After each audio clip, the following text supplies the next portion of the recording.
जय हिंद। स्वागत है आप सभी दर्शकों का। आज मैं बात करने जा रहा हूं क्रिकेटर यूसुफ पठान की। जिस यूसुफ पठान ने 2007 और 2011 के वर्ल्ड कप में भारत का सिर गर्व से ऊंचा किया। आज वो यूसुफ पठान जब भारत को वास्तविक पिच पर बैट चलाने की बात आई तो वो बैट को नीचे रख दिया। ऐसा क्यों? क्या यूसुफ पठान तुम्हारे लिए तुम्हारी पार्टी और टीएमसी आगे है और भारत देश पीछे है? ये सोचने वाली बात है। यूसुफ पठान कम से कम AIMIM के अध्यक्ष असदुद्दीन से तो सीख लेते। असदुद्दीन ओवैसी, जिसको कि हमेशा ये कहा जाता है कि ये भारत को मुस्लिम राष्ट्र बनाना चाहते हैं, हमेशा मुस्लिमों की बात करना चाहते हैं, हिंदुओं की बात नहीं करते हैं। ऐसे असदुद्दीन ओवैसी ने कहा कि AIMIM मेरी पार्टी पीछे है, भारत देश आगे है। जिस देश की 140 करोड़ जनता ने क्रिकेट के पिच पर आपके लिए तालियां बजाई, जिस देश का तिरंगा पहन करके आप क्रिकेट के मैदान में उतरते थे, वो शोहरत भारत की जनता ने दिया आपको। आप भारत के सांसद बने। देश की जनता ये चाहती थी कि आप उस डेलीगेशन में भारत की बात करने के लिए जाइए, देश की बात करने के लिए जाइए। आप जहां से आते हैं, जिस कॉन्स्टिट्यूएंसी से, वहां 52% मुस्लिम लोग हैं। कम से कम उनका तो मान बढ़ाते कि हां, बंगाल का जो मुस्लिम है वो आतंकवादियों के साथ नहीं है, वो पाकिस्तान के साथ नहीं है, वो भारत के साथ है।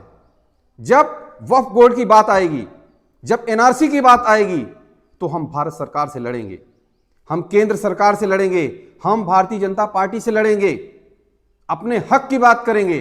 लेकिन जब देश की बात आएगी तो पाकिस्तान को हम नहीं छोड़ेंगे।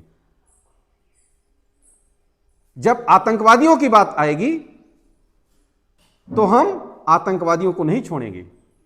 आप शशि थरूर से क्यों नहीं सीखे यार? शशि थरूर कांग्रेस का नेता है ना। शशि थरूर तिरुवनंतपुरम से सांसद हैं। वहां भी भारी संख्या में मुस्लिम मतदाता उनको वोट करते हैं। लेकिन नहीं, शशि थरूर ने कहा कि मेरे लिए मेरी पार्टी पीछे है, मेरा देश आगे है। शशि थरूर जी, आपके लिए भी करोड़ों करोड़ जनता, इस देश की जनता आपको भी तालियों से धन्यवाद प्रेषित करेगी। आप गौतम गंभीर, शिखर धवन से क्यों नहीं सीखते कि जहां देश की बात आएगी हम देश की बात करेंगे, हम पार्टी की बात नहीं करेंगे। आप TMC आगे हो गई और देश पीछे हो गई। TMC आगे हो गई और देश पीछे हो गया। ममता दीदी, कम से कम आप तो सिखाती, आप तो कहती। आपने कहा कि केंद्र सरकार ने हमसे डिस्कस नहीं किया। तो यह बताइए, वक्फ बोर्ड पर, NRC के मुद्दे पर जब केंद्र सरकार आपसे बात नहीं करती, आपका रिएक्शन अपने आप क्यों आता है? यह सब देश की जनता देख रही है।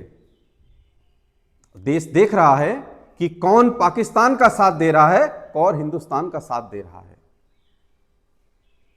आज जब वास्तव में देश को रिप्रेजेंट करने का इतना अच्छा मौका था, आपने इतना अच्छा मौका गंवा दिया। आपने, सच में कह रहा हूं कि आपको जितनी शोहरत मिली, जितना सम्मान मिला, आपके ऊपर देश की जनता ने जितना गर्व किया, वो सब आज आपने मिट्टी में मिला दिया। अरे कम से कम सीखना था। पाकिस्तानी क्रिकेटर जो शाहिद अफरीदी है, वो गाड़ी में बैठ करके पाकिस्तानियों के साथ उनका हौसला अफजाई कर रहा था, उनका हौसला बुलंद कर रहा था।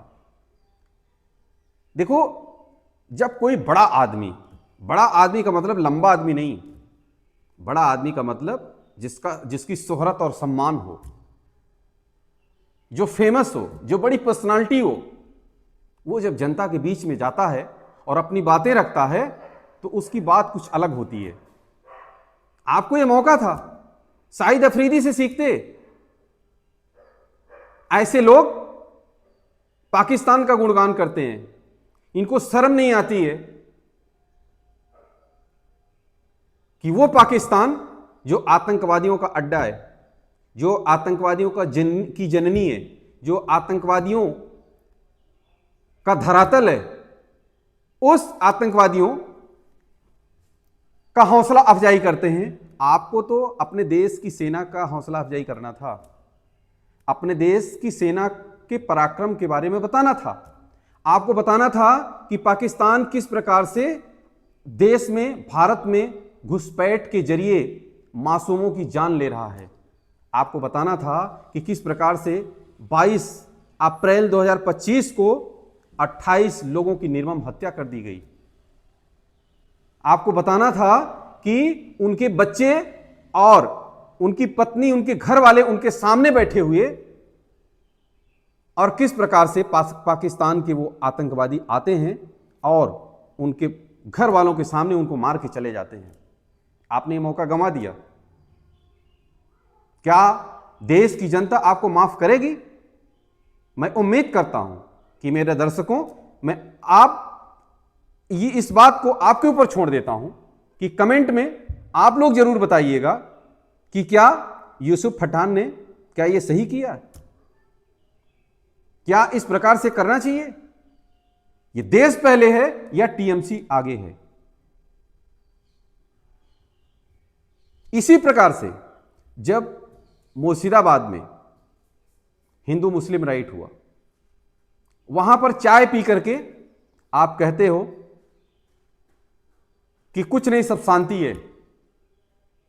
ऐसे वक्त पर लोगों की सच्चाई सामने आती है, लोगों के दिल में है क्या, पता चलता है कि आपके अंदर कौन बैठा है, भारत बैठा है या पाकिस्तान बैठा है।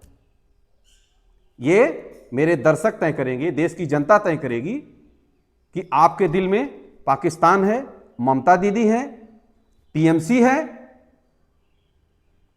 या वो 140 करोड़ देश की जनता जिसने आपको बहुत सारी शोहरत दिया, बहुत सारा मान सम्मान दिया, जिसकी वजह से आज उसी 140 करोड़ की जनता की शोहरत की वजह से आज मैं इस मंच से आपका नाम ले रहा हूं।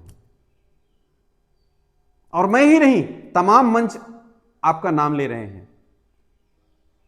उसी शोहरत की वजह से सेंट्रल गवर्नमेंट ने आपका नाम लिया, भारत सरकार ने, कि आप भी जो डेलीगेशन जा रहा है उसमें आप शामिल होइए। आप सुप्रिया सूले से क्यों नहीं सीखते? आपको सुप्रिया सूले से सीखना चाहिए ना, क्यों नहीं सीखे? आने वाले दिनों में आपको जवाब देना पड़ेगा, क्योंकि ये इस देश की जनता शोहरत भी देती है, इज्जत भी देती है, तालियां भी बजाती है, लेकिन वक्त आता है तो जवाबदेही भी तय करती है। आप सभी का बहुत बहुत धन्यवाद। जय हिंद।